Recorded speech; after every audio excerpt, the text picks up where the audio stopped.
জান আমার উপর কেন রাগ করছে, আমার সাথে এত শ্রদ্ধা সম্মান নিয়ে কথা বলতো কেমন লাগে বলো, না তো আমি এখনই আসতাম। ঠিক আছে, এখন আসলে আমার রোজা থাকবে না। আমার জাস্ট বুকটা ভেঙে গেছে।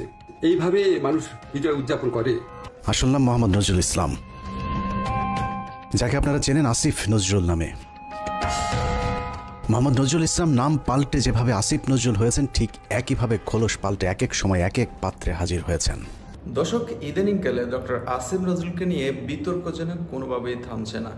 আসিফ নজরুল বিভিন্ন সময় বিভিন্ন ধরনের মন্তব্য করেন আওয়ামী লীগকে নিয়ে, এবং বর্তমানে তিনি একজন উপদেষ্টা, তার আন্ডারে অনেকগুলো মন্ত্রণালয়। ভারতকে নিয়েও তিনি কিন্তু অনেকগুলো মন্তব্য করেছেন যে ভারতের অনেক মানুষ বাংলাদেশে বসবাস করতেছেন, কিন্তু তারপরও তিনি যখন ক্ষমতায় এলেন, অবৈধভাবে যে ভারতীয়রা বাংলাদেশে বসবাস করতেছেন এখনো পর্যন্ত তাদের বিরুদ্ধে কিন্তু কোনো ধরনের অ্যাকশন তিনি নেন নাই।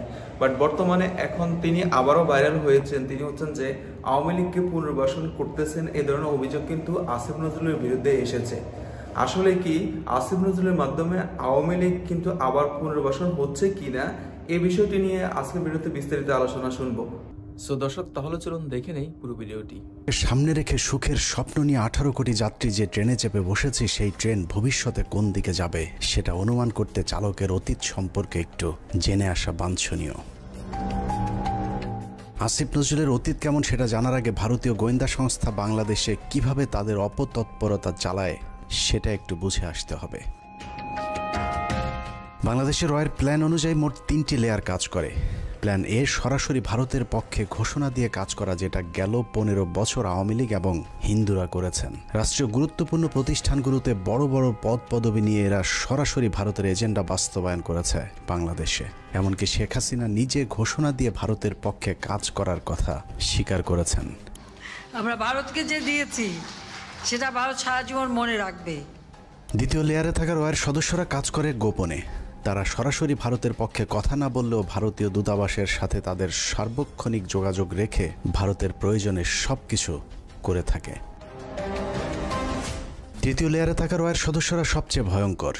এদেরকে সাধারণ দৃষ্টিতে দেখে মনে হবে প্রচণ্ড ভারত বিরোধী, কিন্তু গোয়েন্দাদের প্রথম 2টি লেয়ার যখন অকৃতকার্য হয় তখন সবশেষ লেয়ারটি কৌশলে দাঁড়িয়ে যায়।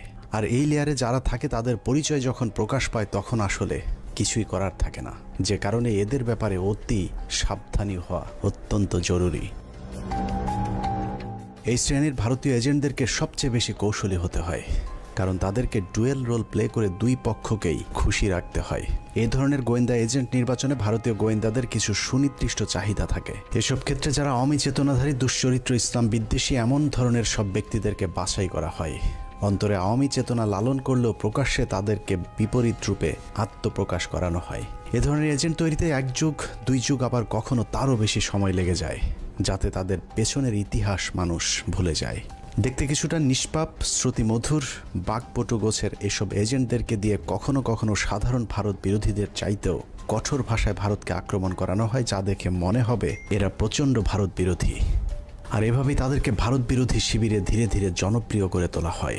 এবং অত্যন্ত যৌক্তিক কারণে আজকে ভারতের বিরুদ্ধে আমাদের স্বাধীনতার ডাক দিতে হবে, ভারতের বিরুদ্ধে আমাদের সার্বভৌমত্বের ডাক দিতে হবে।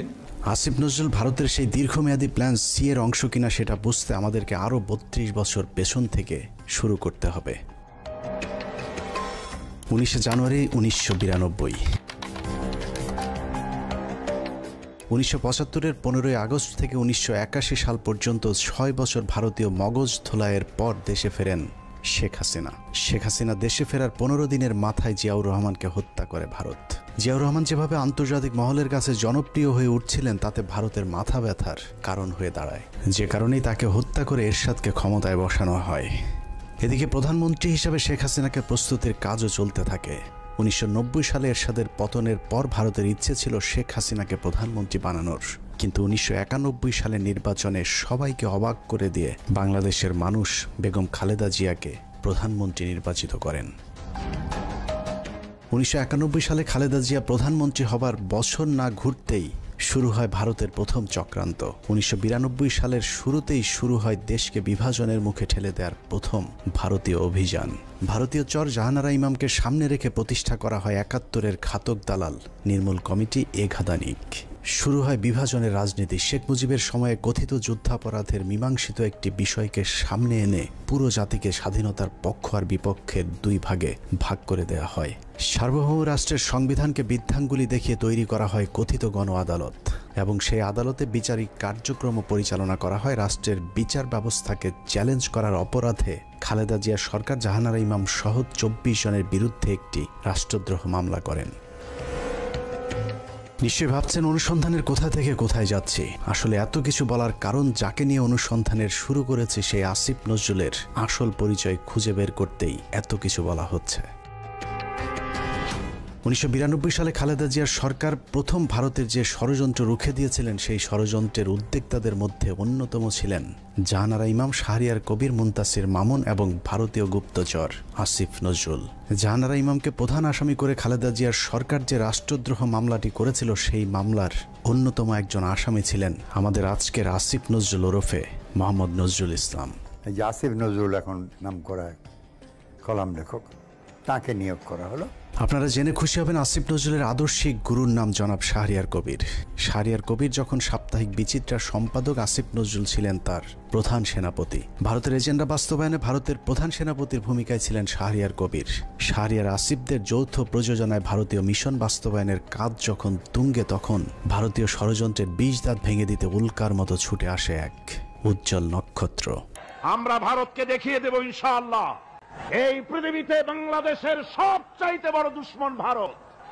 সবচাইতে বড় দুশ্মন কে? ফ্যামিলিয়নের বাঁশিওয়ালার মতো মাওলানা দেলোয়ার হোসেন সাইদি যখন অ আ ক খ করে সারা দেশের মানুষকে ভারতীয় ষড়যন্ত্রের ব্যাপারে ঐক্যবদ্ধ করছিলেন, তখনই পদে আগুন জ্বলে যায় আসিফ নজরুল আর তার আধ্যাত্মিক গুরু শাহরিয়ার কবিরের। আমি আল্লাহর নামে কসম করে বলছি, আল্লাহ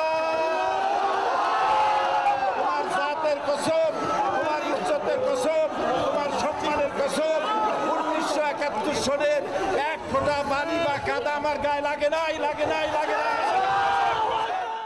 ভারতের বিরুদ্ধে গর্জে ওঠা সাইদি 80-র দশক থেকে এদেশের মানুষকে ভারতীয় ষড়যন্ত্রের বিষয়ে সচেতন করতে থাকেন। গল্প, কেচ্ছা কাহিনীর পরিবর্তে কোরআনে বিদ্যমান রাজনৈতিক এবং অর্থনৈতিক তফসিরের মধ্য দিয়ে নতুন ধারার কোরআনের মাহফিলের যাত্রা শুরু করেন আল্লামা দেলোয়ার হোসেন সাইদি।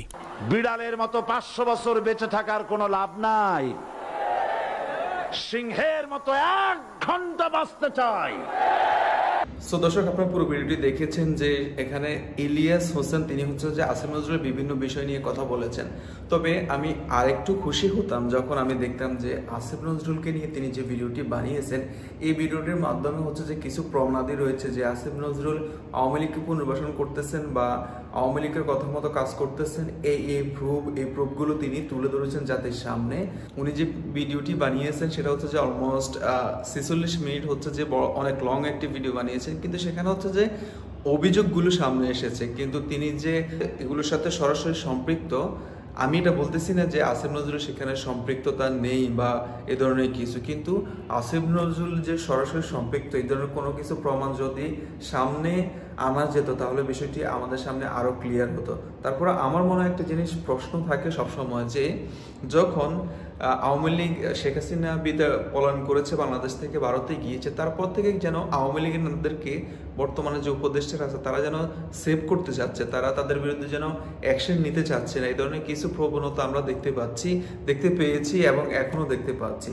তো সবসময় আমার মনে একটা প্রশ্ন উঠতেছে যে তাদেরকে সেভ করার যে এই যে ফোন দিই সেটা কিসের জন্য, আসলে তাদেরকে কেন আইনের আওতা এনে বিচার করা হয় না। আমি শিওর যে আমার মতো অনেকে আপনারা এই বিষয়টি নিয়ে সন্দিহান যে বর্তমান যে উপদেষ্টারা আছে তারা আসলে আওয়ামী লীগের সাথে কোনো চুক্তিবদ্ধ কিনা। সে বিষয়টি নিয়ে আপনাদের মতামত আমাদেরকে অবশ্যই জানিয়ে দেবেন।